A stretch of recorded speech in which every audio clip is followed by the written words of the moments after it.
જય શ્રી કૃષ્ણ। આજે તો પહેલી વાર એવું બન્યું હતું કે વિયાન અને આદિત્ય બંનેને રજા આવી હોય। આજે આદિત્યને અચાનક ઓપચેન્જ મળ્યો હતો એટલે તે આજે ઘરે જ હતા અને રજાના દિવસના વિચારેલા બધા કામ આજે કરવા પડશે। આદિત્ય અને વિયાન ચા નાસ્તો કરી અને ગાડી સાફ કરવા આવી ગયા, કેમ કે એક દિવસ ગાડી બહાર હતી તો ખબર નહીં પણ તેના પર બહુ બધા કલરના છાંટા પડ્યા હતા।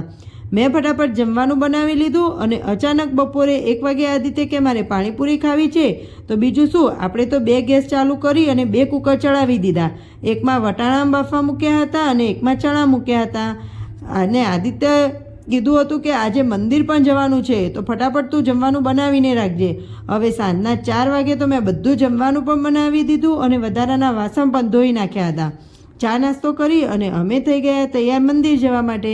બહુ દિવસથી ગાડી પણ ચાલુ નહોતી કરી, તો આદિત્ય કહે ચલો ને ગાડી લઈને જ જઈએ, એટલે ગાડી પણ સાફ કરી છે તો મહેનત વસૂલ થઈ જાય અને ગાડીનો ઓટો પણ મરાઈ જાય।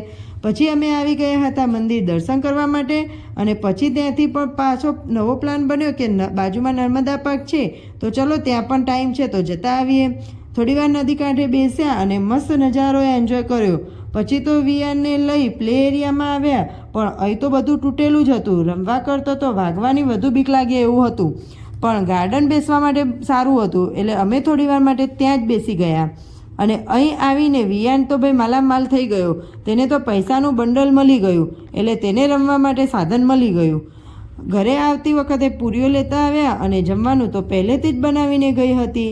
આવીને જમવા બેસી ગયા એટલામાં પડોશીના ઘરેથી સમોસા આવી ગયા અને એટલામાં તો પાછા બીજા પડોશીના ઘરેથી સેવસણ પણ આવી ગયું। હવે આમાંથી પહેલાં શું ખાવું તે ખબર પડતી નથી, પણ આજે જમવાની બાકી મજા બહુ આવી ગઈ। ચલો હવે આજ માટે આટલું જ, અને વિડીયો પસંદ આવ્યો હોય ને તો પ્લીઝ લાઇક અને સબસ્ક્રાઈબ કરતા જજો। હવે મળીશું કાલે નવા વિડીયોની સાથે। જય શ્રી કૃષ્ણ।